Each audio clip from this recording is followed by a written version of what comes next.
ప్రియమైన దేవుని సంగమా, నేను ఎవని వాడనో అన్న పౌలు గారి మాటను ఆధారం చేసుకుని సంఘం ఎప్పుడు కూడా అతిశయించాల్సింది దేవునిని బట్టి. మనం ఎవని వారమో, నేను ఎవని వాడనో ఆ దేవుని ఎదుట, నేను ఎవని వాడనో ఆయన సన్నిధిలో, నేను ఎవని వాడనో ఎవని దాననో ఆయన ఎదుట, నీవు నా వాడవు, నీవు నా దానవు, నేను నిన్ను ఏర్పరుచుకుని ఉన్నాను, నిన్ను పేరు పెట్టి పిలిచాను, అజ్ఞానపు స్థితిలో నుండి జ్ఞానపు స్థితిలోనికి, చీకటిలో నుండి వెలుగులోనికి నేను పిలుచుకున్నాను అని ఏ దేవుడైతే సంఘాన్ని గురించి గొప్ప విషయాలు చక్కగా గ్రంథంలో వ్రాయించారో ఆ సంఘము ఎప్పుడు కూడా ఆ తండ్రిని బట్టి అతిశయిస్తూ ఉంటుంది, అతిశయిస్తూ ఉండాలి. మరి అలాంటప్పుడు లోకమందున్నటువంటి భ్రష్టత్వము, లోకమందున్నటువంటి చీకటి, లోకమందున్నటువంటి భయంకరమైనటువంటి పరిస్థితులు ఎదుర్కొంటూ, తట్టుకుంటూ, వాటిని దాటుకుంటూ, నిలబడుతూ విశ్వాస యాత్రను కొనసాగిస్తున్నప్పుడు కొన్ని సందర్భాలలో అపవాది యొక్క సైన్య సమూహం విశ్వాసులుగా, ప్రత్యేకింపబడిన వారుగా, ఏర్పరచబడిన వారుగా, చీకట్లో నుంచి వెలుగులోకి వచ్చిన వారిని అపహసించటం, మరి ముఖ్యంగా అవమానించటం అనేది తటస్థించవచ్చు. ఆ అవమానాన్ని ఎదుర్కోవడానికి కూడా విశ్వాసి అయిన వాడు సంసిద్ధుడుగా ఉండాలి. అవమానం ఎలా వస్తుంది అంటే, అవమానం ఏ విధంగా వస్తుంది అంటే, ఒక అసత్యానికి సత్యానికి పొత్తు కుదరనప్పుడు, ఒకని హృదయం నిండా సత్యం ఉండి వెలుగుండి, ఒకని హృదయం నిండా అసత్యం ఉండి చీకటి ఉండి, ఈ రెండూ తారసపడినప్పుడు ఆబ్వియస్లీ తన యొక్క స్వభావాన్ని ఆ చీకటి లేదా ఆ అజ్ఞానం సత్యం మీద, వెలుగు మీద చూపిస్తుంది. ఎందుకంటే అది దాని యొక్క స్వభావం కనుక. ఆ స్వభావాన్ని భరించి తన స్వభావాన్ని వెల్లడి చేయగలిగేటువంటి జ్ఞానం, వివేకం ఎక్కడ ఉండాలి? సత్యం దగ్గర ఉండాలి. చిన్న విషయం మీకు చెప్తాను.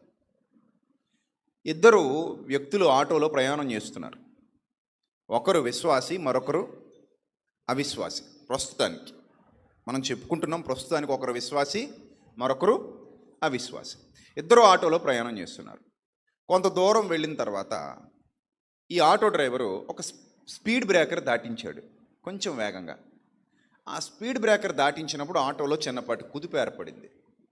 ఆ కుదుపుకు ఒక ఆమె చేతిలో ఉన్నటువంటి సంచిలో చిన్న స్పూన్ ఉంది. ఆ స్పూన్ బయటకు వచ్చి పక్కనున్న ఆమెకు గట్టిగా గుచ్చుకుంది. గుచ్చుకోగానే కెవ్వుని కేకబెట్టి, చంపేద్దాం అనుకుంటున్నావా దౌర్భాగ్యురాలా? ఇలాంటి మారణాయుధాలు పెట్టుకు తిరుగుతావా సంచుల్లో? బుద్ధుండక్కర్లా? అది ఒడిలో పెట్టుకోవాలా? కింద పెట్టుకోవచ్చు కదా?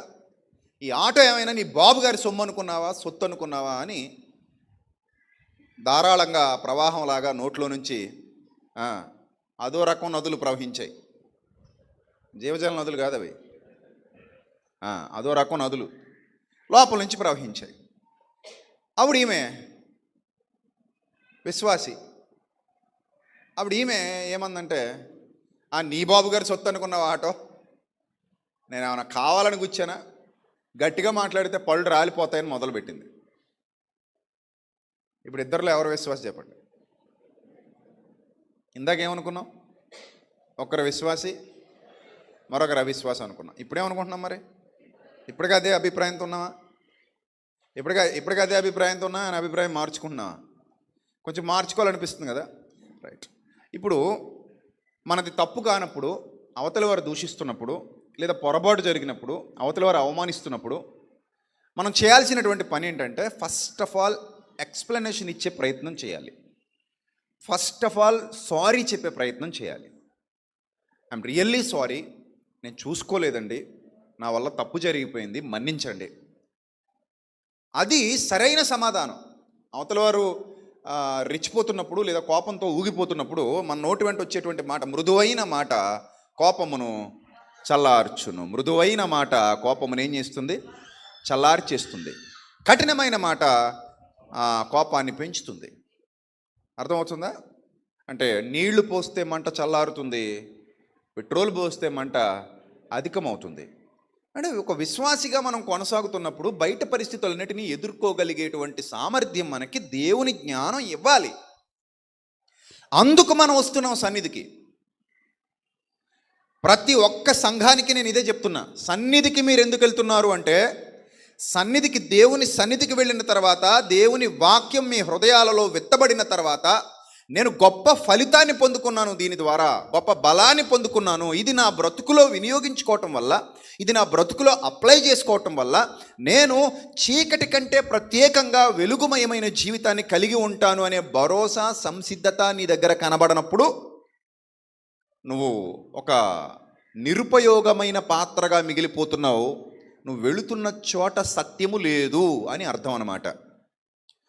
ఇంకో మాట, నువ్వు వెళుచున్న చోట సత్యం ఉండి 100 మంది వెళుతున్నప్పుడు 99 మంది ఆ సత్యాన్ని అనుసరిస్తూ ఆ ప్రభావాన్ని రుచి చూస్తున్నప్పుడు నువ్వు ఒక్కడివి లేదా నువ్వు ఒక్కదానివి ఆ ప్రభావాన్ని రుచి చూడని దుస్థితిలో ఉన్నావు అని అంటే, నువ్వు నేను ఎప్పుడు చెప్తున్నట్టు వాటర్ ప్రూఫ్ వాచ్ లాంటి దానివి, వాటర్ ప్రూఫ్ వాచ్ లాంటి వాడివి.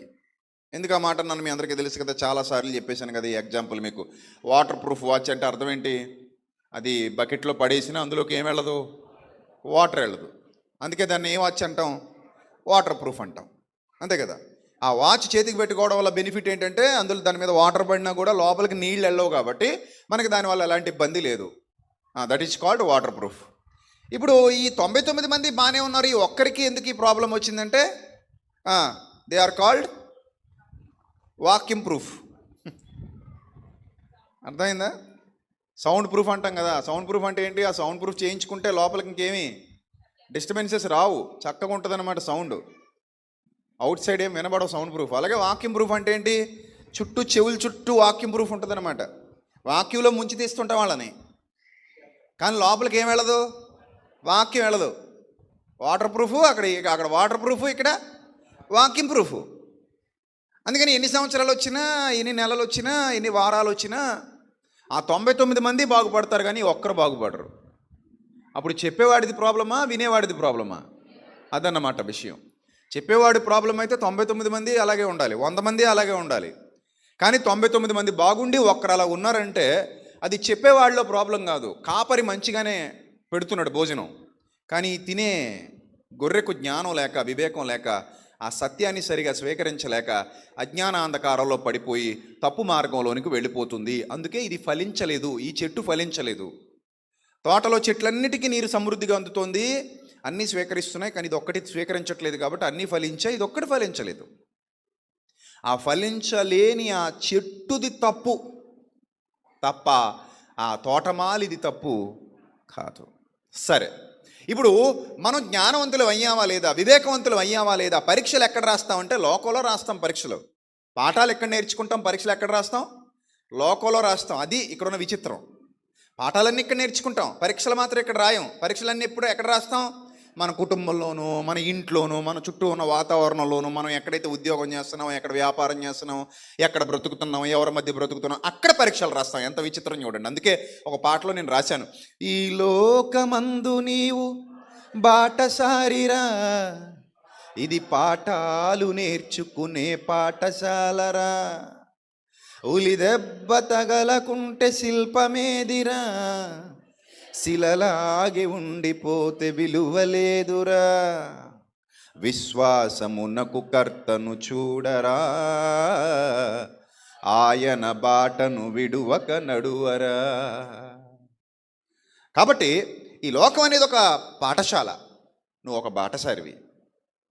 ఈ బాటసారి అయిన నీవు పాఠశాలలో పాఠాలు నేర్చుకుంటున్నావు. ఇక్కడ ఇది దేవుని వేద పాఠశాల, జ్ఞాన పాఠశాల, సంఘం. సంఘానికి నేనైనా నువ్వైనా ఎందుకు వస్తున్నావు అంటే ఈ సత్యాన్ని భుజించడానికి తృప్తిగా. నువ్వు ఆస్తుల కోసం పరిగెత్తకు, నువ్వు అంతస్తుల కోసం పరిగెత్తకు, నువ్వు నాకు అది కావాలి ఇది కావాలి వాటి వైపు దృష్టి పెట్టి ఆ ధనాపేక్షను కప్పిపెట్టే వేషాన్ని వినియోగించి అసత్యాన్ని బోధించుకో, లేదా ప్రాస్పెరిటీ గాస్పెల్ వైపు వెళ్ళకు, లోక సంబంధమైన సువార్తను బోధించుకో, డబ్బును పీడించుకు తినేటువంటి దౌర్భాగ్యపు దుస్థితిలో దిగజారిపోకు. నువ్వు సత్యాన్ని ప్రకటించు, సత్యంతో కడుపు నింపు, అన్నం పెట్టు వచ్చిన వాళ్ళకి. దేవుడు చూస్తాడు. నా కుమారుడు నా ఎదుట బోధిస్తున్నాడు, జ్ఞానబోధ, సుబోధ, సత్య సంబంధమైన బోధ. సర్వ సమృద్ధిని అనుగ్రహించే బోధ, క్షేమాభివృద్ధిని ప్రసాదించే బోధ, నా పిల్లలను ఆత్మీయంగా బలపరిచే బోధ, నా పిల్లలను ఆత్మీయంగా నిలబెట్టే బోధ నా కుమారుడు చేస్తున్నాడు. నా పిల్లలు దానిని విశ్వసిస్తున్నారు. అంటే అతగాడు వీళ్ళందరూ కలిసి నీతిని రాజ్యమును వెంటాడుతున్నారు కనుక అప్పుడు అవన్నీ వీరికి అనుగ్రహింపబడును. మనం పరిగెత్తకూడదు వాటి వెంట, అవి మన వెనక పరిగెత్తాలి. అదే ఆశీర్వాదం అంటే. అంతే కదా, మనం పరిగెత్తితే ఆశీర్వాదం ఎలా అవుతుంది? అవి పరిగెత్తాలి మన వెంట, మనకు అవసరమైనంత మేరకు, మనకు అవసరమైనప్పుడు. అది మన విశ్వాసాన్ని బట్టి జరగాలి, మన యథార్థతను బట్టి జరగాలి, మన భక్తిని బట్టి జరగాలి. అది మనలో రావాలి అంటే నీ హృదయంలో ముందు ఏం విత్తబడాలి? వాక్యం విత్తబడాలి. ఆ వాక్యంతో నీ హృదయం తృప్తిపరచబడుతూ ఉండాలి. ఆ వాక్యంలో నువ్వు ఎదుగుతూ ఉండాలి. ఆ వాక్యంలో నువ్వు వర్ధిల్లుతూ ఉండాలి. ఆ వాక్యానికి నువ్వు విధేయురాలివి కావాలి. ఆ వాక్యానికి నువ్వు పరిపూర్ణంగా లోబడాలి. వాక్యమే శిరోధార్యం. వాక్యం తప్ప వేరేదేది ఆరాధనకు అర్హమైనది కాదు. చాలామంది ఆరాధన చేద్దాం వాక్యం లేకుండా చేస్తారు ఆరాధన. వాక్యం లేని ఆరాధన అసలు ఆరాధనే కాదు. ఎక్కడ ఏ చోట వాక్యంతో జరుగుతోందో ఆరాధన, అది నిజమైన ఆరాధన. వాక్యము లేని ఆరాధన అది అసలు ఆరాధనే కాదు. నువ్వు స్తుతి చెల్లించినా సరే, కీర్తనలు పాడినా సరే, అందులో కూడా సర్వసమృద్ధికరమైన వాక్యమే ఉండి తీరాలి. సత్యము అనే వాక్యం ఉండి తీరాలి. వాక్యం లేని పాట కాదు, వాక్యం లేని స్తుతి కాదు, వాక్యం లేని ఆరాధన కాదు. వాక్యమే శిరోధార్యం. అందుకే బైబిల్ గ్రంథం చాలా స్పష్టంగా చెప్పింది, వాక్యము దేవుడై ఉండెను. ఏమై ఉండెను? వాక్యము దేవుడై ఉండెను. ఇప్పుడు మన హృదయాలలోనికి వాక్యం వెళుతోంది అంటే దేవుడు వస్తున్నాడు.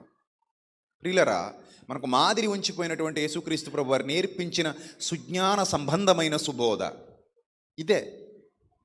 మనం ఇక్కడ నేర్చుకుంటున్నాం, అక్కడ పరీక్ష రాస్తున్నాం. ఒక మాట, ఇంట్లో భోజనం చేస్తాం, పొలంలో ఖర్చు చేస్తాం. రైట్? ఎక్కడ భోజనం చేస్తాడు? ఇంట్లో భోజనం చేస్తాడు. ఎక్కడికి వెళ్ళి ఖర్చు చేస్తాడు? పొలానికి వెళ్ళి ఖర్చు చేస్తాడు. ఒక కూలి ఇంట్లో భోజనం చేస్తాడు, బయటికి వెళ్ళి ఖర్చు చేస్తాడు. అర్థమైందా? ఒక చోట భోజనం చేస్తున్నాం, మరొక చోట పనిలో ఆ శక్తిని ఏం చేస్తున్నాం? ఖర్చు చేస్తున్నాం. మీరు అందరు ఇక్కడ భోజనం చేస్తున్నారు, ఈ శక్తిని లోకంలోకి వెళ్ళి ఖర్చు చేస్తారు. గుర్తుపెట్టుకోండి, ఇక్కడ మీరు చేస్తున్న ఈ భోజనం వాక్యాహారం, జీవాహారం, ఆత్మీయ ఆహారం మీరు తింటున్నారు. తినిన దానిని ఎక్కడికి వెళ్ళి ఖర్చు చేస్తారు? లోకానికి వెళ్ళి ఖర్చు చేస్తారు. ఎప్పుడు? సమయం వచ్చినప్పుడు, పరీక్ష వచ్చినప్పుడు. ఆ పరీక్షలో పాస్ అవ్వాలి. ఇప్పుడు బూతులు మీ నోట రానియకుడి అని ఉందండి. ఇప్పుడు ఇంటికి వెళ్ళగానే ఉత్తినే బూతులు వచ్చేస్తాయి. లోపలికి వెళ్ళగానే పడుకుని లేచిన వెంటనే బూతులు దాడుతూ లేస్తారా? మరి ఎప్పుడు వస్తాయి? ఏమన్నా మీరు చాలా అందంగా ఉన్నారని అంటే బూతులు వచ్చేస్తాయా? మీరు చాలా మంచివారని అంటే బూతులు వచ్చేస్తాయా? ఎప్పుడు వస్తాయి బూతులు? ఒక సిచ్యువేషన్ వస్తుంది, అమ్మో పరీక్ష వస్తుంది, అప్పుడు వస్తాయి ఆన్సర్లు. పేపర్ ముందుకు వచ్చినప్పుడే కదా ఆన్సర్లు వచ్చేవి. ఇప్పుడు బూతు రావాలి అంటే అలాంటి సిచ్యువేషన్ ఒకటి క్రియేట్ చేస్తాడు అపవాది. నీకు క్రియేట్ చేసి ఇప్పుడు నువ్వు బూతు మాట ఆడతావా ఆడవా? అది భార్యాభర్తలైనా అవ్వచ్చు, భర్త భార్య అయినా అవ్వచ్చు, పిల్లలు తల్లిదండ్రులైనా అవ్వచ్చు, తల్లిదండ్రులు పిల్లలైనా అవ్వచ్చు, బయట వారైతే ఇంకా స్పీడ్గా వస్తాయి. అంతే కదా? సో అక్కడ నీ ప్రవర్తన ఎలా ఉంటుంది, నీ ప్రస్తావన ఎలా ఉంటుంది, నీ రియాక్షన్ ఎలా ఉంటుంది, ఆ ఎగ్జామ్ నువ్వు పాస్ అవుతావా ఫెయిల్ అవుతావా, అక్కడ ఉంటుంది నీ తెలివి. ఇప్పుడు ఇక్కడ ఎవడైనా బూతులు ఆడతాడని చెప్పండి, ఆడతారా? అసాధ్యం, అసంభవం. ఇక్కడికి వచ్చి కూడా ఇక్కడ ఉన్న వాళ్ళతో బూతులు మాట్లాడుతున్నాడు అంటే వాడిని అసలు మనిషిలా చూస్తారా, పురుగులా చూస్తారు? బూతులు మాట్లాడేవాడు, రెగ్యులర్గా మాట్లాడేవాడు కూడా ఇంటి దగ్గర రెగ్యులర్గా బూతులు మాట్లాడేవాడు కూడా చర్చిలో ఎవడైనా వాడి దగ్గర బూతు మాట మాట్లాడాడు అనుకో, హే బుద్ధిగా లేదు, చర్చిలో బూతులు మాట్లాడతావేంటి అంటాడు. అంటే ఇక్కడికి వచ్చేసరికి అమ్మా నీతిమంతుడు అయిపోయాడు. ఇంటికి వెళ్ళిన తర్వాత మామూలు ఇడు మాట్లాడతాడు. కానీ ఇక్కడ ఏమంటాడు? చర్చిలో తప్పది, చర్చిలోకి వచ్చావు వాక్యం వినడానికి వచ్చి బూతులు మాట్లాడతావుటే, బుద్ధి లేదు నీకు అంటాడు.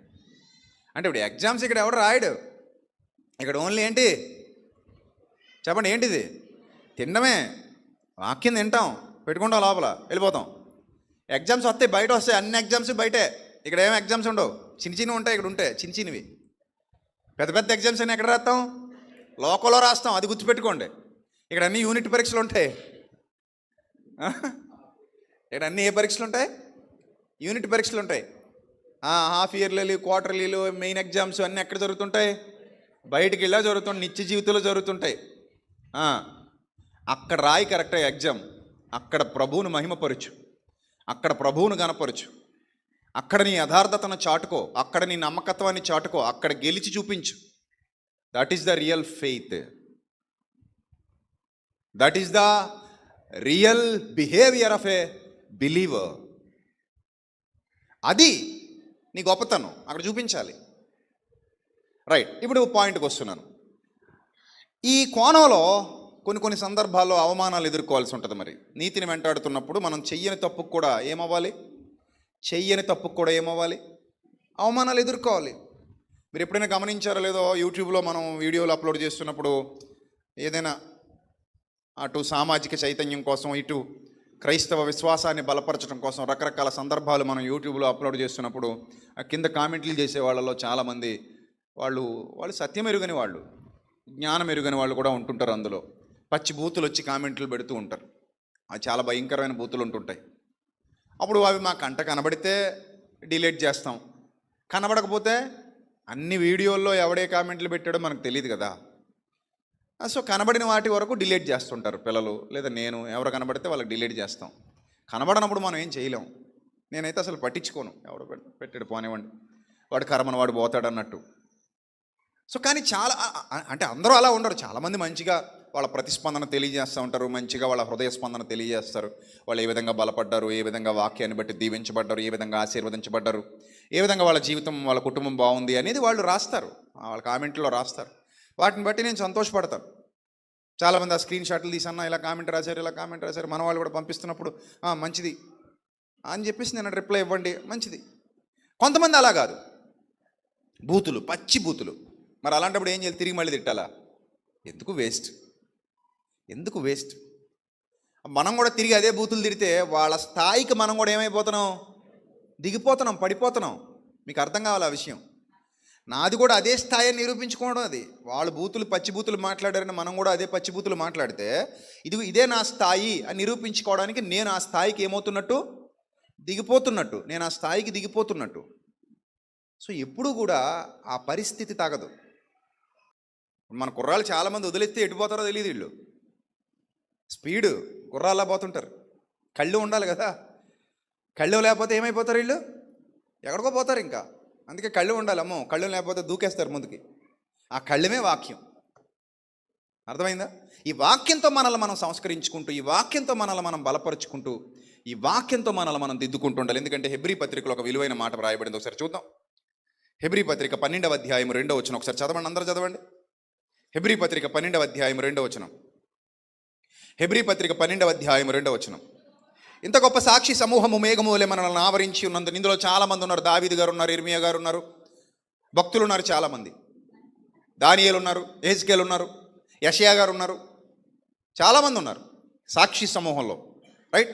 ఇంత గొప్ప సాక్షి సమూహము మేఘములే మనల్ని ఆవరించి ఉన్నందున మనము కూడా ప్రతి భారమును సులువుగా చిక్కులబెట్టు పాపమును విడిచిపెట్టి విశ్వాసమునకు కర్తయు దానిని కొనసాగించువాడునైన యేసు వైపు చూచుచు మన ఎదుట ఉంచబడిన పందెములో ఓపికతో పరిగెత్తుదుము అని అంటూ ఆయన అంటాడు.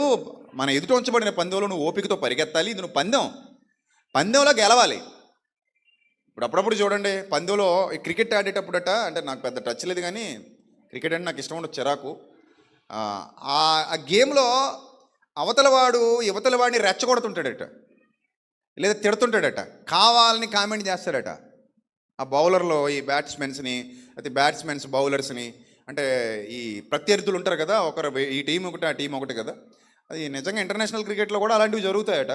సో ఒకళ్ళొకళ్ళు తిట్టుకుంటారట, లేకపోతే ఒకళ్ళొకళ్ళు కామెంట్ చేసుకుని రెచ్చగొట్టుకుని బయటికి తెలియకుండా సైకిల్ చేయడం, బయటికి తెలియకుండా కనబడకుండా, కెమెరాలకు కనబడకుండా రెచ్చగొట్టడం, ఇలాంటివి కూడా చేస్తాడు. ఎందుకంటే రెచ్చగొట్టడం వల్ల అవతల రెచ్చిపోతే ఆట మీద కాన్సన్ట్రేషన్ తప్పిపోయి ఎవరి వైపు చూస్తాడు? వీడు దీని వైపు చూస్తాడు. అప్పుడు దీని వైపు చూస్తే వాడు గెలిచే చీజీగా అన్నట్టు అనమాట. అది టెక్నిక్. అది పందెపు రంగంలో కూడా పరుగెత్తేవాడు ఆ పక్కవాడి యొక్క వలలకు పడిపోకూడదు.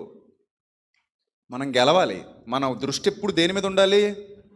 గెలుపు మీద ఉండాలి. మనం ఆడే ఆట మీద ఉండాలి.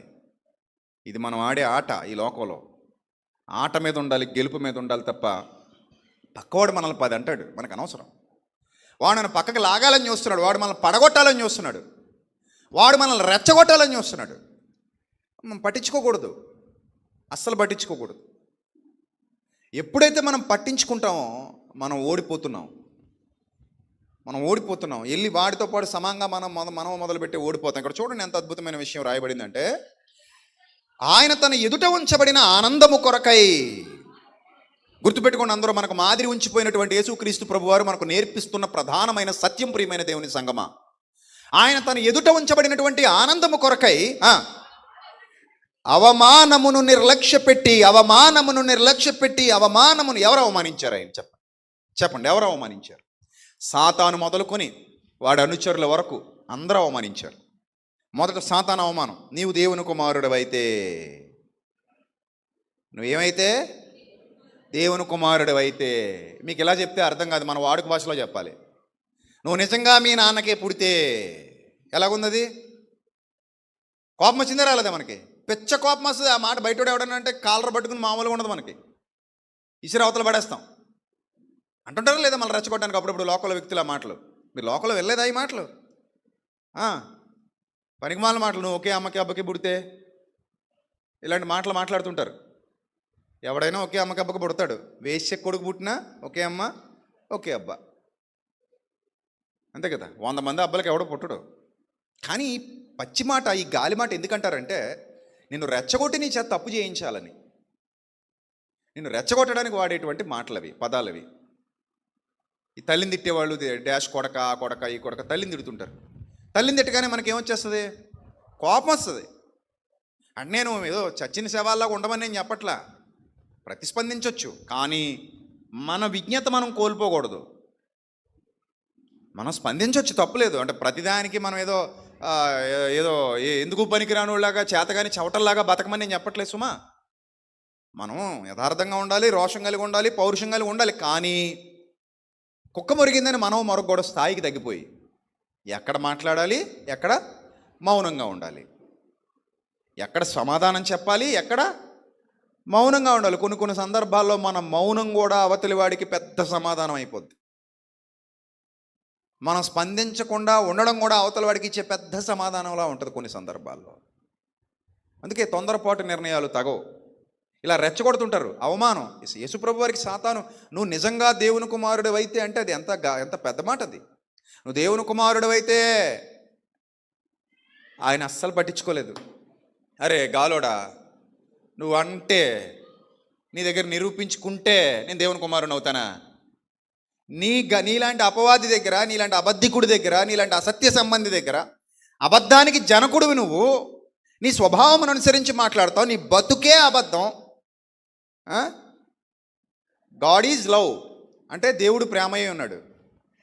శాటన్ ఈజ్ లై, సాతాను అబద్ధమై ఉన్నాడు.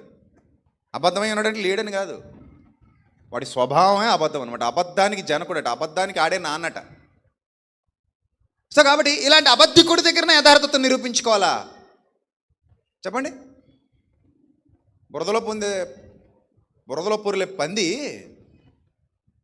అందమైన సంపెంగ పువ్వును చూసి, ఏ దిక్కుమాలిన సంపెంగ పువ్వు, అసలు నువ్వు వాసన వస్తావా, మంచిగా సువాసన వస్తుందా నీ దగ్గర అందట. అంటే ఇప్పుడు ఏంటి? అయితే నన్ను నీ ముక్కుకు తగిలించుకో, నా తడాక ఏంటో చూపిస్తాను అందట. అప్పుడు ఏం చేయాలి? ఇప్పుడు సంపంగ పువ్వుని తెచ్చి పంది ముక్కుకు తగిలిస్తావా? నిరూపించుకోవడానికి వచ్చి ఇప్పుడు దాన్ని ముక్కుకు తగిలించిన తర్వాత నిజంగానే వాసన రావు, అది అన్నట్టే జరుగుద్ది. ఎందుకు రావు? పంది ముక్కునున్న బంగారు కొమ్ము కాదు ఇప్పుడు, పంది ముక్కునున్న సంపెంగ పువ్వు. ఇప్పుడు నువ్వు రావు నిజంగానే, ఎందుకంటే దాంతో కలిసిపోయావు, మిక్స్ అయిపోయావు. మిక్స్ అయిపోయేసరికి ఇంకా అక్కడ ఆ కొంప వస్తుంది తప్ప నీ సువాసన రాదు. నువ్వు వెళ్ళకూడదు అక్కడికి. అదేదో పనికిమాల మాటలు మాట్లాడిందని నువ్వు వెళ్ళి నిరూపించుకుంటావు. వెళ్ళి రా చూస్తాను నీ ప్రతాపమో నా ప్రతాపమో అంటే వెళ్ళిపోతావు. ఇటే వెళ్ళిపోతావు. అలా అంటే రా సీమ సందుల్లోకి రా అన్నాడు అనుకో, వెళ్ళిపోతావా? వెళ్ళిపోయి ప్రతాపం చూపించి వస్తావా? ఎందుకు దరిద్రం మనకి? అవసరమా? అది అవసరం లేదు అది. అంటే ఇప్పుడు గమనించండి జాగ్రత్తగా, అపవాది రెచ్చగొట్టే ధోరణి కలిగి ఉంటాడు. ఇప్పుడు యేసుప్రభు వారిని ఎంత మాట అన్నాడు వాడు, నువ్వు దేవుని కుమారుడు అయితే అన్నాడు వాడు. ఆయన అస్సలు స్పందించలా. కుక్క మరుగుతోంది. అవమానమును ఏం చేసి చెప్పండి, ఏం చేసి నిర్లక్ష్యం. లక్ష్యం ఉంచితే చెడిపోతావు. గుర్తుపెట్టుకో, అవమానం మీద లక్ష్యం ఉంచితే ఏమైపోతావు? చెడిపోతావు, పడిపోతావు. దాన్ని అస్సలు పట్టించుకోకు. అది నిన్ను లాగేయడానికేసే ఉచ్చది. ఎవరో అవమానించారు, అస్సలు పట్టించుకోకు. కామ్గా వెళ్ళిపోలాగా. అక్కర్లేని వినబడనివ్వకు. నువ్వు లక్ష్యాన్ని చేరుకునే క్రమంలో పనికి మాలినవి వినబడనివ్వకు. అక్కడ చెవిటోళ్ళలా మారిపో, చెవిడిదానిలా మారిపో.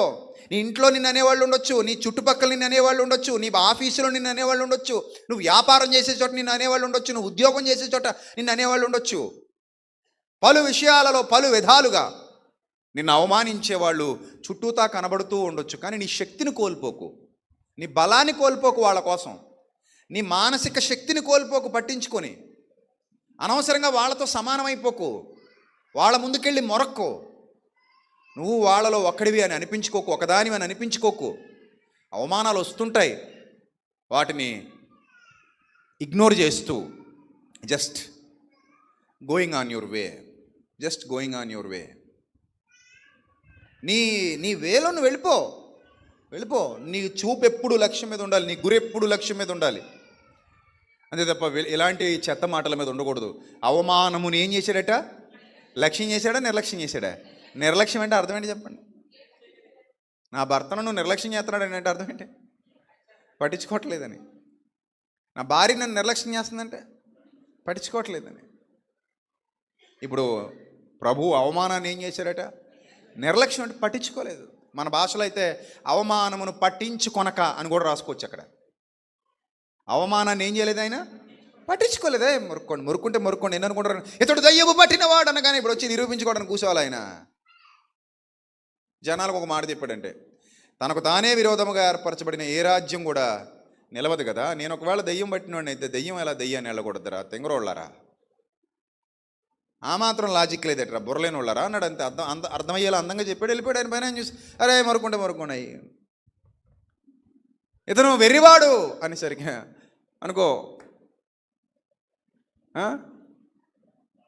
ఎన్ని మాటలు అన్నారు. ఇత తిండిపోతూ, మద్యపాని, తాగుబోతూ, అనుకో నీ ఇష్టం అనుకో. ఏం అనుకుంటాను? I don't care anybody. అసలు అది ఎంత దృఢమైన మనసో తెలుసు. ఎందుకంటే యేసు ప్రభు వారు పరిగెత్తుతున్నారు, పరుగు పందెంలో ఉన్నారు ఆయన. ఆ పరుగు పందెంలో ఉండగా అవమానాలు వస్తాయి. ఎన్ని అవమానాలు వస్తాయో వాటన్నిటిని భరించాలి. ఎందుకంటే నువ్వు ఎక్కడ లొంగిపోతావు, ఎక్కడ కోప్పడతావు, ఎక్కడ నిన్ను ఏ మాట అంటే నీకు రోషం వస్తుంది, అదే అంటది సాతాను. ఆ టెక్నిక్ అది. ఇప్పుడు భార్య భర్తలు ఉంటారండి, మీకు అర్థం అవ్వాలి కాబట్టి చెప్తున్నాను. మీ ఆయనతో గొడవ పెట్టుకున్నప్పుడు మీరు ఏమి ఎత్తుతారు? నాకు తెలుసు నువ్వు మంచోడు కాబట్టే ఇలా ఉన్నావు అని అంటారా? అంటారా? అలాగా ఆ మాట వస్తుందేట అసలు. నువ్వు నాకు ఎన్నిసార్లు హెల్ప్ చేసావో నాకు తెలుసు, నువ్వు ఎన్నిసార్లు నా కోసం కష్టపడ్డావో నాకు తెలుసు నువ్వు ఇలాగే చేస్తావని. ఇలాంటివి వస్తాయా? మరి ఏమొస్తాయి? ఇప్పుడు పాత టంకు పెట్టులో ఏమున్నాయో తవ్వాలి, తాళం తీయాలి, అందులో ఏదో ఒకటి ఉందో ఒకటి తీయాలి. వీడికి ఏమంటే కోపం వస్తుందో అది తేవాలి. వీడికి అమ్మ అంటే బాగా ఇష్టం, అమ్మని అనాలి. నాన్న అంటే బాగా ఇష్టం, నాన్నని అనాలి. చెల్లెలంటే బాగా ఇష్టం, చెల్లెల్ని అనాలి. అక్క అంటే బాగా ఇష్టం, అక్కని అనాలి. ఏది అంటే ఇప్పుడు ఆయన రగిలిపోతాడో, అగ్నిపర్వతలాగా అయిపోతాడో అది అనేంతవరకు ఈవిడ నిద్రపోదు. అదని ఏం సాధిస్తుంది? 4 రోజులు మంచం పట్టేద్ది అంతే. ఎందుకు? రియాక్షన్కి. మరి ఒక్కో ట్యాబ్లెట్ పడదు కదా, ఒక ట్యాబ్లెట్కి ఎలర్జీ వచ్చేది. ఆ ఎలర్జీ రప్పించుకోవడం ఎందుకు? అక్కడ దాకా వెళ్ళడం ఎందుకు? అంత పెద్ద మాటలు అనడం ఎందుకు? అంత చిత కొట్టించుకోవడం ఎందుకు? అంతా అయిపోయిన తర్వాత మళ్ళీ మూలగడం ఎందుకు? కొంతమంది అట కొట్టిన తర్వాత కూడా తిడతానే ఉంటారట, కొట్టాక ఎక్కువ తిడతారట. అంటే అంటే ఇంకా ఆ కొట్టి ఆ మొగుడనేవాడికి అలుపొచ్చి ఛీ నీ బతుకు తగలయ్యా అనుకుని పోతాడట. కొట్టలేడట, అంత దారుణంగా తిడతారట వాళ్ళు. అలాంటి వాళ్ళు ఉంటారు. అంటే ఎందుకు రెచ్చగొట్టడం వల్ల ఏమొస్తుంది చెప్పండి? అవతలోడు కూడా రెచ్చిపోతుంటాడు.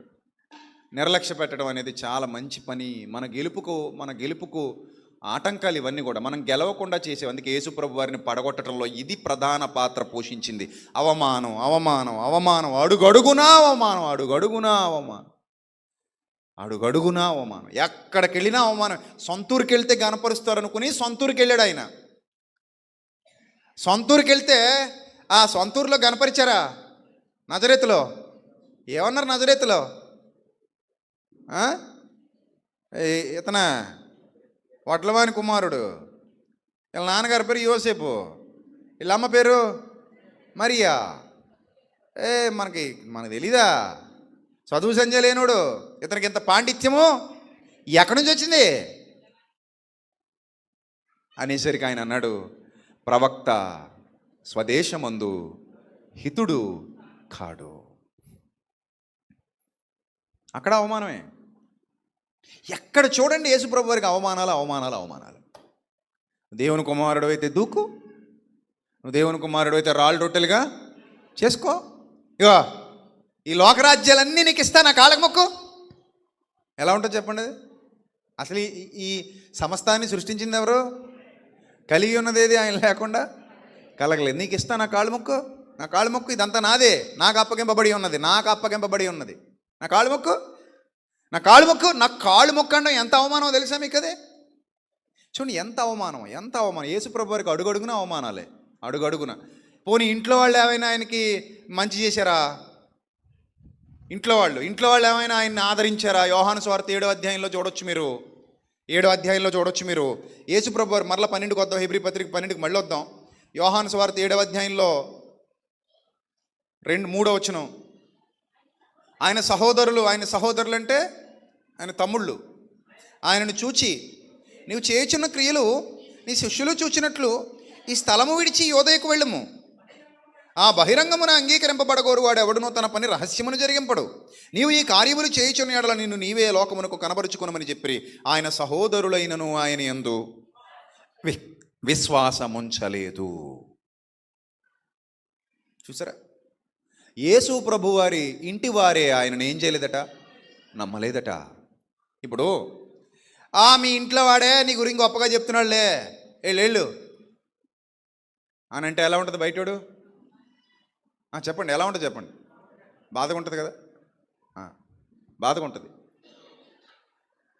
చాలా ఇబ్బందిగా ఉంటుంది. ఇతనికి మతి పోయిందట, ఇతనికి మతి చలించిందట. అందుకే చెప్తున్నాడట ఈ మాటలన్నీ. ఆ ఊరు పోతాడండి బాబు, పిచ్చోడు నా కొడుకు అంటే ఎలా ఉంటుంది? ఎప్పుడు కొంపలో ఉండడు, ఎప్పుడు ఇంటి పొట్టున ఉండడు, కనీసం తల్లిని చూడడానికి రాడు, తండ్రిని చూడడానికి రాడు. ఎప్పుడు చూడండి హైదరాబాద్లో ఉన్నానంటాడు, అమెరికాలో ఉన్నానంటాడు, ఆ ఊరిలో ఉన్నానంటాడు, ఈ ఊరిలో ఉన్నాడు, ఆ దేశం పోయినా ఈ దేశం పోయినా అంటాడు. దద్దరి కొట్టాడు. అసలు అమ్మ ప్రేమ లేదాడికి, నాన్న ప్రేమ లేదాడికి. అలాగే తిరుగుతాడు ఊర్లు పట్టుకొని. కడుపును పుట్టిన వాళ్ళు నా తమ్ముళ్ళని పట్టించుకోడు, చెల్లెల్ని పట్టించుకోడు అని ఇంట్లో వాళ్ళు అన్నారు అనుకోండి, ఎలా ఉంటుంది చెప్పండి? అది బయట వాళ్ళకి లోకువా కాదా? ఇప్పుడు అవమానం పెరుగుద్దా తరుగుద్దా? అది కావాలి ఇప్పుడు. అబ్బా మంచి పాయింట్. ఇది బ్రేకింగ్ న్యూస్. ఏంటి ఇప్పుడు బ్రేకింగ్ న్యూస్? యేసు ప్రభు వారి తల్లి ఆయనను గురించి ఏమన్నది, యేసు ప్రభు వారు తమ్ముళ్ళు ఆయన గురించి ఏమన్నారు, వాళ్ళ గురించి ఈయనేమన్నాడు. ఎక్స్క్లూజివ్గా మా ఛానల్కి మాత్రమే దొరికిన న్యూస్ మీ అందరి కోసం. బ్రేకింగ్ న్యూస్ చూస్తారా? బ్రేకింగ్ న్యూస్ మార్కు సువార్త 3వ అధ్యాయం. ఒకసారి బ్రేకింగ్ న్యూస్ చూద్దాం. అవమానాల్లో ఎన్ని అవమానాలు ఉన్నాయో, ఆయనకి ఎన్ని అవమానాలు ఉన్నాయో ఒకసారి చూద్దాం. మార్కు సువార్త 3వ అధ్యాయం 20వ వచనం. మార్కు సువార్త 3వ అధ్యాయం 20వ వచనం. ఆయన ఇంటిలోనికి వచ్చినప్పుడు జనులు మరలా గుంపు కూడి వచ్చిరి గనుక భోజనము చేయుటకైనను వారికి వీలు లేకపోయెను. ఆయన ఇంటివారు ఎవరు వారు చెప్పండి? ఇప్పుడు మా ఇంట్లో వాళ్ళు అంటే ఎవరు? ఇప్పుడు మీరు వచ్చి విజయాన్ని ఆ ఇంట్లో వాళ్ళు అండి, వీళ్ళందరూ విజయాన్ని ఇంటివారు అంటే ఎవరు వారు? మా అమ్మ, మా నాన్న, మా అన్నయ్య, మా చెల్లి, మా వదిన, మా బావ, మా అన్నయ్య కొడుకులు, మా చెల్లి కూతుళ్ళు, ఇంకా మా అత్తగారు మా మామగారు ఈ ఎవరైతే ఉన్నారో నా ఇంటి వారందరూ వారందరూ అంతే ఇంటివారు, ఆయన ఇంటివారు సంగతి విన్నారట. ఏం సంగతి విన్నారట ఆయన ఇంటివారు? ఆయన మతి చలించి ఉన్నదని చెప్పి ఆయనను పట్టుకొనుటకు పోయిరి. ఎంత మేలు చేశారు ఇంట్లో వాళ్ళు. ఏమై ఉన్నదట యేసుప్రభు వారికి? చెప్పండి, అందరూ చెప్పండి, ఏమైపోయిందట యేసుప్రభు వారికి? మతి చెలించిందట. మతి చెలించిందట. చాలామంది ఈ వచనాలు పెద్ద చదవరండి. బైబిల్ ఎలా కూడా ఉందా అంటారు కొంతమంది.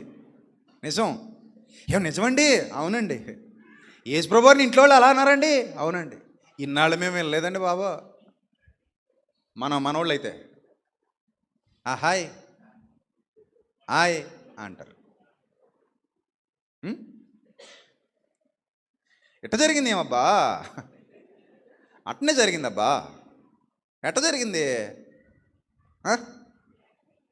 ఆయనకి మతి చలించి ఉన్నది అని ఇంట్లో వాళ్ళు అన్నారట. ఇది బ్రేకింగ్ న్యూసే కాదు, ఇప్పుడు శాస్త్రులకి, పరిసయ్యులకి, ప్రధాన యాజకులకి పండగ లాంటి వార్త. పండగ.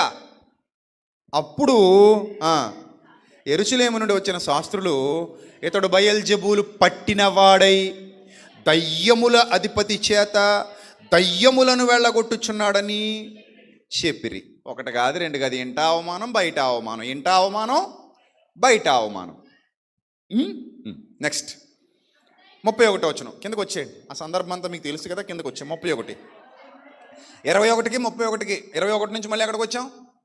అది 21 పార్ట్ మొదలైంది అక్కడ, 31 కంటిన్యూషను. ఏమండి? మార్క్స్ వార్త 3:21, 31. ఇదంతా ఇంటివారి సందర్భం అన్నమాట. 21, 31, రైట్. 31కి వచ్చేయండి. ఇప్పుడు ఏముంది అక్కడ? ఆయన సహోదరులను తల్లి వచ్చి ఇంటివారు అనగా ఎవరు? సహోదరులు, తల్లి వచ్చి వెలుపల నిలిచి పట్టుకొనబోయిరి. అక్కడ పట్టుకొనబోయిరి. ఏమని చెప్పి పట్టుకొనబోయిరి? మతి చెలించిందని చెప్పి పట్టుకోవడానికి వచ్చారు. ఎవరిని పట్టుకోవడానికి? ఇంకా నయ్యం, వల, అంబులెన్సు, డాక్టర్లు ఒక ఇద్దరు, ఇవన్నీ తేలే. చూడండి ఎంత దరిద్రంగా ఉందో. చాలా లాంగ్ ఎగో, చాలా సంవత్సరాల క్రిందట నేను సేవలోకి వచ్చిన తొలి దినాల్లో మా అమ్మ గదిలోకి వెళ్ళి ఏడుస్తూ ప్రార్థన చేస్తుంది. ఏమన్నా తెలుసా? తండ్రి, నా కొడుక్కి సాతాను పట్టింది ప్రభువా, అన్నీ తప్పు అంటున్నాడు ప్రభువా, అది తప్పు అంటున్నాడు, ఇది తప్పు అంటున్నాడు ప్రభువా, నా కొడుకుని కాపాడు ప్రభువా. నాకు వినపడుతుంది. అప్పుడు నేను అన్నాను, మా అమ్మ నాకు గది పట్టింది సాతాను, నీకు పట్టింది, కంగారు పడకు, వదిలిస్తాను వాక్యంతో అన్నాను. దేవుడి దయ వల్ల మా అమ్మని నేను దక్కించుకున్నాను, సత్యంలోకి తీసుకొచ్చా. సో ఎందుకంటే అప్పటి వరకు తెలియనప్పుడు ఎలా ఉంటుందంటే, ఈ బోధ ఇది కరెక్ట్ బోధ కాదేమో, ఇతను చెప్పేది తప్పుడు బోధ ఏమో, ఇతను చెప్పేది నీతిమాలిన బోధ ఏమో అనుకుంటారు. నేను మా అమ్మతో చెప్పాను, అమ్మ ఒంటి మీద సూయి లేకుండా అలా ఎగరడం అనేది, లేదా వాళ్ళు చేసేది ఏదైతే ఉందో అది పరిశుద్ధాత్మ పని కాదమ్మా. పరిశుద్ధాత్ముడు ఎప్పుడు అల్లరి చేయడు.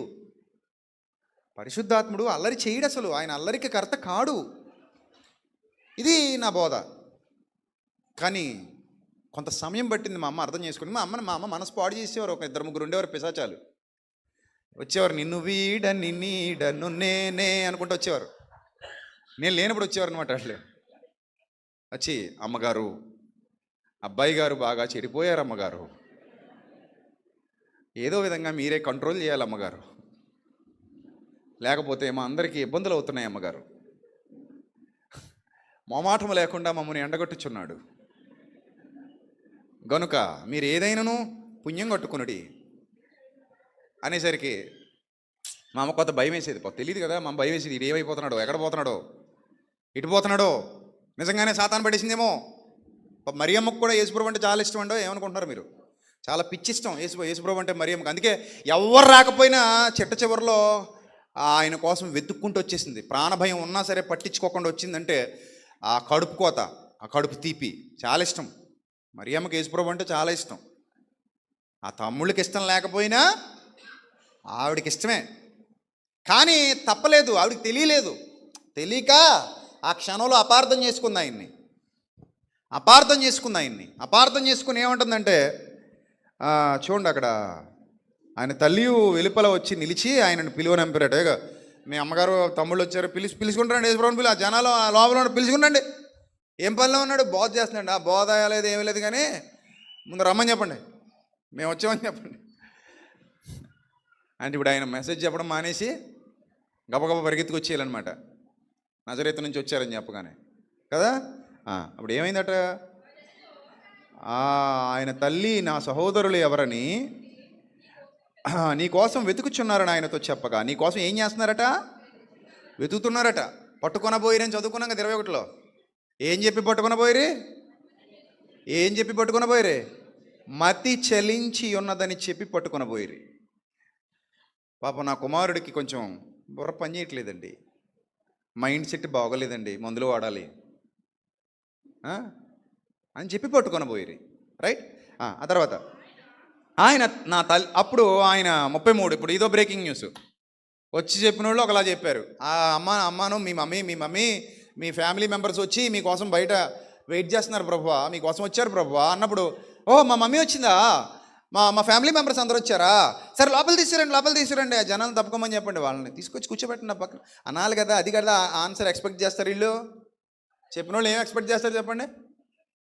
ఇప్పుడు నేను ఏ హైదరాబాద్లోనో సభలో ఉన్నాను అనుకోండి, గేట్ దగ్గర మా అమ్మ వచ్చింది అనుకోండి, మా అన్నయ్య వచ్చారనుకోండి, జనాలు వచ్చి ఏమండి ప్రసాద్ గారు మీ మమ్మీ మీ బ్రదర్ అటండి వచ్చి మీకోసం బయట వెయిట్ చేస్తున్నారండి, ఓహో రమ్మనండి మా అమ్మ మా అన్నయ్య వచ్చారా, రమ్మనండి లోపల రమ్మనండి అన్నాను అనుకోండి, అదే ఎక్స్పెక్ట్ చేస్తారు వచ్చి చెప్పిన వాళ్ళు. అంతేనా ఎక్స్పెక్ట్ చేస్తారు వచ్చి చెప్పిన వాళ్ళు? అది ఎక్స్పెక్టేషను. కానీ యేసుప్రభు వారి ఆన్సరు వాళ్ళ ఎక్స్పెక్టేషన్కి అందని ఆన్సరు. ఆయన ఆన్సర్ ఏంటి చెప్పనా? చూడండి ఏం చెప్పారు ఆయన నా తల్లి నా సహోదరులు ఎవరు? Who are they? ఎవరు వారు? నా తల్లి ఎవరు? నా సహోదరులు ఎవరు? హృదయ రహస్యములు ఎరిగినవాడు. వాళ్ళ ఇంటెన్షన్ ఏంటో తెలుసు, వాళ్ళు ఎందుకు వచ్చారో తెలుసు, వాళ్ళను సాతాను ఏ విధంగా ప్రేరేపించి ఆయన అవమానించడానికి అక్కడికి తీసుకొచ్చాడో కూడా ఆయనకి తెలుసు. ఇదంతా సాతాను కుట్రలో భాగం అని తెలుసు. అవమానం అడుగడుగునా అవమానం అండి మన యేసయ్యకి, అడుగడుగునా అవమానం ప్రభువుకి, అడుగడుగునా అవమానం తెలుసు ఆయనకి. ఎందుకు వచ్చారో, వాళ్ళు ఎందుకు వచ్చారో తెలుసు, ఏ అవమానించడానికి వచ్చారో తెలుసు. అప్పటికే దెయ్యం పట్టినోడని పైన అన్నారు వాళ్ళు, చూసారుగా 22లో శాస్త్రులు ఏమంటున్నారు? దయ్యం పట్టినోడు అంటున్నారు. ఇప్పుడు వీళ్ళు వచ్చేమో మతి చెలించింది అంటున్నారు. అంటే ఒకేసారి ఎన్ని బాణాలు వస్తున్నాయి చూడండి, అగ్ని బాణాలు, అపవాది యొక్క అగ్ని బాణాలు. అవమానం మీద అవమానం. గుర్తుపెట్టుకోండి, అవమానం వచ్చినప్పుడు కోపం రాకూడదు. కోపం వస్తే మీరు విజ్ఞత కోల్పోతారు. విజ్ఞత కోల్పోతే జరగరాని కార్యాలు మీ బ్రతుకులో జరిగిపోతాయి. అందుకే ఎప్పుడు కూడా అవమానాన్ని నిర్లక్ష్య పెట్టండి తప్ప దాన్ని సీరియస్గా తీసేసుకోవద్దు. ఆ నేచర్ని మార్చుకోండి. ఆ నేచర్ని మీరు మార్చుకోవాలి. ఎవరు మిమ్మల్ని అవమానించినా సరే, ఎంతగా అవమానించినా సరే తొందరపడి నిర్ణయం తీసుకోవద్దు. తీసుకుంటే విజ్ఞత కోల్పోతారు. విజ్ఞత కోల్పోతే నష్టాల మీద నష్టాలు జరిగిపోతాయి, చాలా భయంకరమైన నష్టాలు జరిగిపోతాయి. కోపానికి గురి కావద్దు, అసహనానికి గురి కావద్దు. విత్తబడిన వాక్యం మీలో ఫలించాలి. ఇదిగో యేసు ప్రభు వారు మీకు మాదిరి ఉంచిపోయారు. ఇంతకంటే అవమానం ఏదైనా ఉంటుందా? మీరు చెప్పండి. ఇంతకంటే అవమానం ఏదైనా ఉంటుందండి? చాలా ఘోరమైన అవమానం కదండి అది. అప్పుడు ఆయన అన్నారట, తన చుట్టూ కూర్చున్న వారిని కలయజూచి ఇదిగో నా తల్లియు నా సహోదరులు, ఇదిగో నా తల్లి, ఇదిగో ఈమె నా తల్లి, వీళ్ళు నా సహోదరులు. మరియమ్మ కాదు నా తల్లి, వాళ్ళు కాదు నా సహోదరులు, ఇదిగో నా తల్లి, వీళ్ళు నా సహోదరులు అనగానే షాక్. ఇప్పుడు కెమెరాలు రెడీగా ఉన్నాయి అనుకోండి, బ్రేకింగ్ న్యూస్ వస్తాయి రాదా? వస్తాయా? నిజానికి మన కరెంట్ ఎగ్జాంపుల్ ఒకటి చెప్తాను. మన సీఎం జగన్ గారు ఉన్నారు. వాళ్ళు ఎప్పుడైనా కలిసినప్పుడు వాళ్ళ అమ్మగారు, షర్మిల గారు, జగన్ గారు అందరూ బాగానే కనబడుతుంటారు. మనకి వీడియోల్లో చూసినప్పుడు బాగానే కనబడతారు. కానీ కొన్ని ఛానల్స్లో న్యూస్ ఏమైనా వస్తుందంటే వీళ్ళకి పడట్లేదట, వీళ్ళకి గొడవలట అని న్యూస్లో కొన్ని ఛానల్స్ వాళ్ళు వేస్తుంటారు. మనకి ఏం తెలుసంటే వాళ్ళ ఇంట్లో ఏం జరుగుతుందో, అయినా మనకు అవసరం ఏముంది? మనకు తెలియదు, మనకు అవసరం కూడా లేదు. సో ఇప్పుడు ఆయన సీఎం కాబట్టి వాళ్ళ ఇంట్లో ఏవో గొడవలు ఉన్నాయి అన్నట్టుగా ప్రజలకి చెప్పడం వల్ల ఆయన్ని కొంచెం తగ్గించవచ్చు కాబట్టి ట్రై చేసి ట్రై చేయొచ్చు కొన్ని ఛానల్స్ వాళ్ళు ఇలా అని కదా. ఇప్పుడు లోకంలో ఉన్న మనుష్యులకే ఇలాంటి పరిస్థితులు ఉంటే మరి యేసుక్రీస్తు ప్రభువారి విషయంలో శాస్త్రులు పరిచయులు ఇంకెంత చేసి ఉంటారు మీరు చెప్పండి. మీరు ఆలోచించండి ఒకసారి, ఎంత చేసి ఉంటారు వాళ్ళు. చాలా చేసి ఉంటారు కదా, చాలా ఎక్కువ చేసి ఉంటారు, చాలా ఎక్కువ. తెలంగాణలో కూడా హరీష్ రావు గారికి కేసీఆర్కి పడట్లేదని ఒకడు న్యూస్ ఇస్తాడు, కేటీఆర్కి పడట్లేదని ఒకడు అంటాడు, కేటీఆర్కి కవిత గారికి పడట్లేదని ఒకడు అంటాడు. వాళ్ళ ఇష్టం. ఇంకా పెద్ద పెద్దవాళ్ళ ఇళ్ళల్లో ఇలాంటివి సహజంగా ఈ బ్రేకింగ్ న్యూస్లు ఇచ్చుకుని ఆనందపడిపోతుంటారు.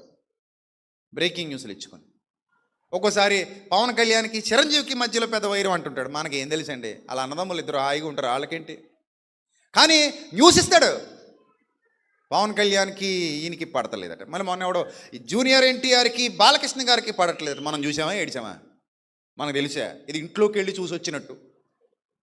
అదిగో పలానా చోట పలకరించకుండా పోయాడు, పలానా చోట చూసి ఉన్నట్టు పోయాడు, ఈయన లేచి నిలబెడితే దండం పెడితే ఆయన పట్టించుకోలేదు, ఇలాంటివి వేస్తుంటాడు. వాళ్ళు ఏమో ఎందుకు వెళ్ళారో ఎలా వెళ్ళారో అక్కడ ఏం జరిగిందో మనకేం తెలుసు అని. చూడండి, కొంచెం పాపులర్ అయిన వాళ్ళని ఏదో విధంగా డీఫేమ్ చేయడానికి, లేదా న్యూస్ హైలైట్ చేసుకోవడానికి, లేదా వాళ్ళని తక్కువ చేయడానికి రకరకాల వార్తలు ఎప్పటికప్పుడు చాలామందిలో ఉంటూనే ఉంటాయి కదా. గిట్టని వాళ్ళు అయితే ఇంకా భయంకరంగా వార్తలు సృష్టిస్తారు. ఇప్పుడు యేసు ప్రభు వారంటే గిట్టని వాళ్ళు అబ్బో వందల్లో వేలాది మంది ఉన్నారు. ఎందుకంటే అపవాది వాళ్ళందరి పక్షాన ఉండి రెచ్చగొడుతున్నాడు. ఎంతమంది వ్యతిరేకత లేకపోతే మాకు బరబ్బాయే కావాలి. ఎవరొద్దు? ఎవరు గెలిచారు? ఎవరికి ఎక్కువ ఓట్లు వచ్చినాయి? బరబ్బా ఫుల్ మెజార్టీతో గెలిచాడు ఎలక్షన్లో, ఫుల్ మెజార్టీ. యేసు ప్రభు వారికి డిపాజిట్లు కూడా రాలేదు. నిజం, చాలా ఘోరమైన పరాజయం అది. అవమానం. వారి కేకలే గెలిచాయట. మాకు బరబ్బను విడుదల చేయండి, బరబ్బను విడుదల చేయండి. ప్రజలందరూ ముక్త కంఠంతో, ప్రజలందరూ ఏక కంఠంతో. అప్పుడు నాకు అనిపిస్తుంది, అరే ఇందులో కాళ్ళు బాగుపడిన వాళ్ళు లేరా, కళ్ళు బాగుపడిన వాళ్ళు లేరా, రోగాలు తగ్గిన వాళ్ళు లేరా, రొట్టెలు చేపలు పేకల దాకా మెక్కినోళ్ళు లేరా? వీళ్ళందరూ ఏమైపోయారు, ఎక్కడ తెచ్చారు? కనీసం ఒకడైనా వచ్చి మాకు యేసయ్యను విడుదల చేయండి, మాకు యేసు ప్రభువే కావాలని అడిగినోడు ఎందుకు లేడు? ఏమో. విశ్వాసఘాతకులు రోమా ప్రభుత్వానికి ఎదురు నిలబడి మాట్లాడే ధైర్యం లేని వాళ్ళు, చేతకాని వాళ్ళు. మేలుల మీద మేలులు పొందుకున్నారు కదా ఆయన దగ్గర. కనీసం ఒక్కడైనా వచ్చి ఈ బరబ్బ మాకెందుకు, బరబ్బ బందిపోటాడు, దొంగవాడు, వాడెందుకు, మాకు మా యేసుక్రీస్తే కావాలి, ఆయన్నే విడుదల చేయండి అని ఒక్కడు కూడా అడగలేదంటే సాతాను యొక్క ప్రభావం వాళ్ళ మీద ఎంత బలంగా పనిచేసిందో మీరు అర్థం చేసుకోవచ్చు. సాతాను ప్రభావం అలా ఉంటుంది ప్రియమైన దేవుని సంగమా. చాలా బలమైన ప్రభావం సాతాను ప్రభావం. అర్థమైందా? సో ఇప్పుడు యేసు ప్రభు వారికి అవమానాల మీద అవమానాలు కలుగుతున్న సమయంలో ఆయన అన్నారు, ఎవరు నా తల్లి, ఎవరు నా సహోదరులు అని చుట్టూ కూర్చున్న వారిని కలయి చూసి, ఇదిగో నా తల్లి, నా సహోదరులు, దేవుని చిత్తము చొప్పున జరిగించి వాడే నా సహోదరుడు, నా సహోదరి, నా తల్లి అని చెప్పాను. కాబట్టి ప్రియమైన దేవుని పిల్లలారా, ఒక్కోసారి మనల్ని ఆపదలు వెంటాడొచ్చు, లోకం అంతా మనల్ని ఒంటరి చేయొచ్చు, అవమానాలే మనకి చుట్టూ వ్యాపించి ఉండొచ్చు. నేను ఎంత తొక్కాలో అంత తొక్కడానికి ప్రపంచం ట్రై చేయొచ్చు, సమాజం ట్రై చేయొచ్చు. కానీ గుర్తుపెట్టుకో, ఆ అవమానాన్నే దేవుడు నిన్ను ఆశీర్వదించటానికి మెట్టుగా వాడతాడు. అది దేవుని కృప, అది దేవుని ప్రేమ. ఆ అవమానాలనే మెట్ల మీదే ఆశీర్వాదం అనే అద్భుతమైన ఆనంద గృహంలోనికి నువ్వు వెళ్ళబోతున్నావు. అవమానాలు భరించి చూడు, ఆశీర్వాదం రుచి ఏంటో తెలుస్తుంది. అర్థమైందా? ఆకలిని భరించినోడికి కదా అన్నం రుచి అర్థమయ్యేది. ఆకలికి భరించలేని వాడికి అన్నం రుచి అర్థం కాదు. మంచి ఆకలి మీద ఉన్నప్పుడు ఏదైనా కూర తినండి, ఎలా ఉంటుంది? సూపర్ టేస్ట్ అంటాం. అప్పుడు వస్తుంది ఒరిజినాలిటీ బయటికి. సూపర్ అండి టేస్ట్, భోజనం అద్భుతంగా ఉందంటాం. ఏది గంజి పెట్టి గోనగ నూనె వేసి కొద్దిగా కొత్త ఆవకాయ నంజు పెట్టినా ఎలా ఉంటుంది? బాబ్బా ఏం అన్నం అండి, ఏం గంజి అన్నం అండి, ఏం ఆవకాయ అంటాం మనం. కదా. మనకి ఇప్పుడు కొత్త ఆవకాయ ఫేమస్ కదా, మొత్తం పడుతున్నారు మన ఏరియాలో, అందరు పడతారు కదా కొత్త ఆవకాయ పచ్చడి. సో అది వేస్తే చాలు, మనకి ఇంకేం అక్కర్లేదు. అమృతం, వేడి వేడి అన్నం, కొత్త ఆవకాయ, చాలు, జీవితం ధన్యం అయిపోయింది. ఇప్పటికే మీలో చాలామంది నీళ్ళు మింగేస్తున్నారు నా నోట్లో. సో ఆకలి లేనోడికి చిచి ఆవకాయ, చిచి గంజనమా అంటాడు, వాడికి ఆకలి లేదు. సో అవమానాలు ఉన్నప్పుడు గుర్తుపెట్టుకోండి, ఆశీర్వాదం ఉంటుంది. యేసుప్రభు వారిని ఎంత అవమానించారో ఇప్పుడు యేసుప్రభు వారిని అవమానించిన వాళ్ళందరూ తలలెత్తి చూసే పరిస్థితి. సమాధిలో నుండి బయటకు వచ్చాడు, సర్వోన్నతుడైన దేవుని పక్కన నిలబడ్డాడు. తృణీకరింపబడిన రాయిగా ఉన్నవాడు, తృణీకరింపబడిన రాయి అంటే వేస్ట్ తీసవతల పడే అన్న వాళ్ళందరికీ మూలకు తలరాయిగా దేవుడు నిలబెట్టాడు. తృణీకరింపబడిన రాయి ఏమైంది? మూలకు తలరాయి అయింది. మూలకు తలరాయి. గుర్తుపెట్టుకోండి, అవమానాలు భరించిన వాడే ఆశీర్వదింపబడతాడు. అవమానాల్ని భరించిన వాడే ఆశీర్వదింపబడతాడు. అవమానాలనే మెట్ల మీదే ఆశీర్వాద గృహమునకు మనం చేరుకోగలుగుతాం. అదే యేసుక్రీస్తు ప్రభువారు మనకు ఉంచిపోయిన మాదిరి ప్రియమైన దేవుని సంఘమా. కాబట్టి ఇప్పుడు కూడా అవమానాన్ని తప్పనుకోకండి, నిర్లక్ష్య పెట్టండి అంతే. దానివల్ల మనకి ఏదో నష్టం జరిగిపోయింది అనుకోకండి, జరగనివ్వండి. లోకం వెళతా ఉంటుంది. అవమానింపబడ్డావని నీ జీవితం ఏమీ ఆగిపోదు. 100 మంది అవమానించినప్పుడు నీ జీవితం ఆగిపోద్దా? అస్సలు ఆగదు. ఒక చిన్న ఎగ్జాంపుల్ చెప్పనా? ఎలిజబెత్ నిండు వృద్ధాప్యానికి వచ్చినటువంటి వృద్ధురాలు. ఆమె జీవితం అంతా గొడ్రాలు గొడ్రాలు గొడ్రాలు గొడ్రాలు గొడ్రాలు అనేవారట. ఒక్క మాటలో చెప్పేద్దా బాధ. ఏమనేవారు? ఇప్పుడు అంటే పెద్ద పట్టించుకోవట్లేదు కానండి, పూర్వకాలం పిల్లలు లేరంటే మామూలుగా ఉండదండి. కాకుల్లా పొడి చేస్తారు. ఇప్పుడు అసలు ఎవరు పట్టించుకోవట్లేదు. అది ఇప్పుడు ఆ గొడవే లేదు. ఒకవేళ ఎవరు లేకపోతే సరోగసి అట, లేకపోతే ఇంకేవో ఉన్నాయి, రకరకాల ప్రక్రియలు ఉన్నాయి ఇప్పుడు. పూర్వం అలాంటి ప్రక్రియలు లేవు కదా. అదిగాక ఇంట్లో అత్తగారు ఉందంటే ఇంకా దారుణం. ఆవిడ సూటిపోటి మాటలు అవి ఇవి, అలాంటి పరిస్థితులు. ఎలిజబెత్ జీవితంలో కూడా అలాంటి సంఘటన ఒకటి ఉంది. అప్పుడు ఎలిజబెత్ అంటున్న ఒక మాట లూకాసు వార్త 1వ అధ్యాయము 24వ వచనంలో ఒక రాయబడినటువంటి ఒక మాట ఎలిజబెత్ను గూర్చి. లూకాసు వార్త 1వ అధ్యాయము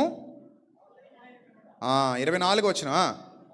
ఆ దినములైన పిమ్మట అతని భార్య ఎలిజబెత్ గర్భవతి అయి మనుష్యులలో ఎక్కడట?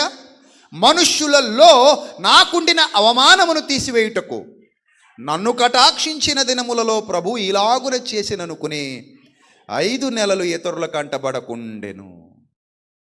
చూసారా ఎన్ని అవమానాలు భరించింది. చివరికి ఆ అవమానాలన్నిటిని దేవుడు ఏం చేశాడట? ఓ బిడ్డనిచ్చి తీసి పడేశాడట. ఒక బిడ్డనిచ్చి ఎలా మార్చి పడేశాడట మొత్తాన్ని? ఆశీర్వాదంగా. పోనీ ఇచ్చిన బిడ్డ ఏమైనా మామూలు బిడ్డ? లేటుగా వచ్చిన ఎలా వచ్చాడు?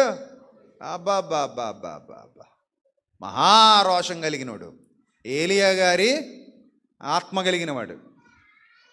ఆ రోషం, ఆ పౌరుషం, చాలా అద్భుతమైన పరిచర్య చేసి స్త్రీలు కనిన వారిలో యోహాను కంటే గొప్పవాడు పుట్టలేదు. స్త్రీలు కనిన వారిలో యోహాను చాలా గొప్పోడట. అంటే ఎలిజబెత్ ఎంత గొప్ప ఖ్యాతి సంపాదించిందండి. ఎప్పుడండి ఇది? ఎప్పుడు? పెళ్ళైన 2 సంవత్సరాలకి 3 సంవత్సరాలుగా చివరి దశలో ఊరు బొమ్మంటుంది, కాడి రమ్మంటుంది. No hopes. ఈమెకి పిల్లలు పుడతారా అంటే ఈమెకేం పుడతారండి, ముసలమ్మ చచ్చిపోద్ది ఇంకో నాళ్ళకి అనేటువంటి పరిస్థితిలో ఏ హోప్సు లేనప్పుడు ఆమెను ఆశీర్వదించాడు దేవుడు. అంత గొప్ప దేవుడు ఆయన. కాబట్టి ఇప్పుడు కూడా అవమానాలని పట్టించుకోకండి. అవమానాలన్నిటినీ దేవుడు నీ నీతిని బట్టి, నీ యథార్థతను బట్టి, నీ అవమానాల ద్వారానే నీకు విజయాలు ఇవ్వబోతున్నాడు. నీ అవమానాల ద్వారా నీకు సంతోషాన్ని ఇవ్వబోతున్నాడు. నీ అవమానాల ద్వారా నీకు ఆశీర్వదించబోతున్నాడు. నేను ఇంకా గొప్ప స్థితిలో నీకు నడిపించబోతున్నాడు. ఎంత అవమానించబడ్డావో అంత గొప్ప స్థితికి నువ్వు ఎదగబోతున్నావు. కాబట్టి నీతిని వెంటాడు, ఆయన రాజ్యంలో కొనసాగు, ఆయన యథార్థతను పట్టుకుని వేలాడు, చావు వరకు వేలాడు. ఎంత అవమానించబడ్డావో అంతకంతా నిన్ను ఆయన హెచ్చించి తీరతాడు. కానీ ఎక్కడా నీ పరుగును నీ నీ నీ గుర్తు మర్చిపోకు, నీ బాధ్యత మర్చిపోకు, నీ జ్ఞాపకాలు విడిచిపెట్టకు. ఎప్పుడు గురి యొద్దకు పరిగెత్తాలి. అందుకే ఇప్పుడు హెబ్రీ పత్రికలోకి వెళ్దాం, చివరి మాట ముగించుకుందాం. హెబ్రీ పత్రిక 12వ అధ్యాయము 3వ వచనం. హెబ్రీ పత్రిక 12వ అధ్యాయము 3వ వచనం. మీరు అలసట పడక మీ ప్రాణములు విసుగక ఉండున్నట్లు పాపాత్ములు తనకు వ్యతిరేకముగా చేసిన తిరస్కారమంతయు ఓర్చుకొనిన ఆయన్ను ఒక్కసారి తలుచుకోమన్నాడండి. అదేంటి టెక్నిక్. నీకు ఎప్పుడైనా అవమానాలు వచ్చినట్టు ఎవరిని తలుచుకోవాలట? ప్రభువా, నీ స్థానంలోకి వచ్చి నిలబడుతున్నాను ప్రభువా. అంటే అంత గొప్పదాని కాదు ప్రభువా, అంత గొప్పోని కాదు ప్రభువా, కానీ ఏదో నీ వెనకాల దాక్కుంటున్నాను ప్రభువా, నీ అడుగు జాడల్లో నడుస్తున్నాను ప్రభువా. తట్టుకునే శక్తిని ప్రభువా, నీకున్న శక్తిని నాకు ఈ ప్రభువా అని అడుగు. తలుచుకో. ఎవరిని తలుచుకోవాలట? ఆయన తలుచుకో. అప్పుడప్పుడు చూడండి, ఎవరైనా మన పెద్దోళ్ళు నన్ను తలుచుకోరా అంటారు, లేదా ఎవరినో తలుచుకోరా అంటారు. భయం వేస్తే తలుచుకో, అవమానం వస్తే తలుచుకో. ఎవరిని? యేసు ప్రభువుని తలుచుకో, ఆయనను తలంచుకొనుడి. ఎన్ని అవమానాలైనా భరించు, ఆయనను తలంచుకో. ఏదో ఒక రోజు నిన్ను గొప్ప స్థితిలో నిలబెట్టబోతున్నాడు. ఇది సత్యం, అంతే. అవమానాలు భరించకపోతే ఆశీర్వాదాలు ఉండవు. హీనంగా చూడాలి నిన్ను. ఎంత హీనంగా చూస్తే అంత హెచ్చిస్తాడు ఆయన. ఎంత హీనంగా చూస్తే నిన్ను అంత హెచ్చిస్తాడు. గుర్తుపెట్టుకో.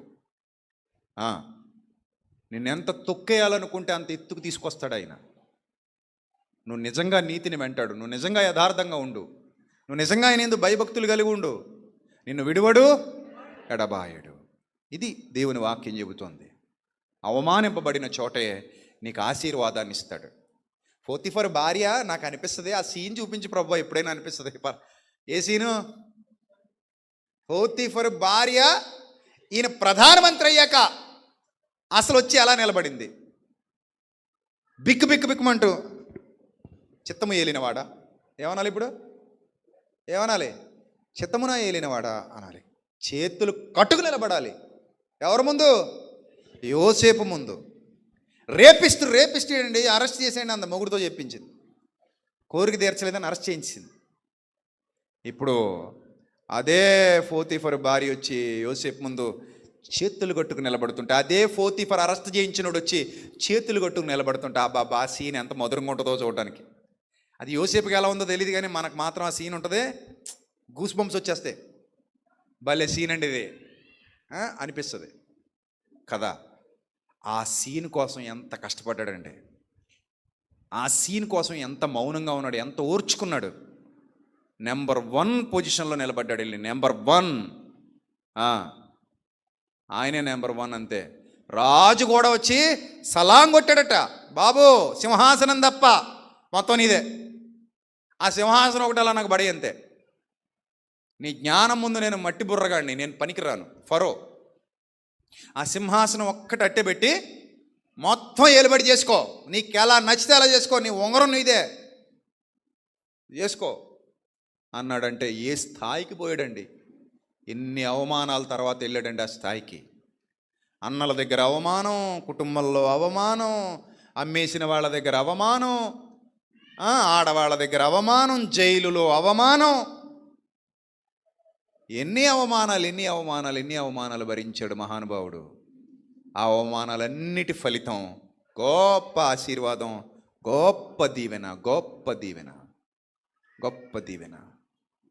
కాబట్టి అవమానమును నిర్లక్ష్య పెట్టండి, యేసు వైపు చూడండి. సంగమా గుర్తుపెట్టుకో, ఏ పరిస్థితులైనా సరే మీరు ఎవరి వైపు చూడాలి?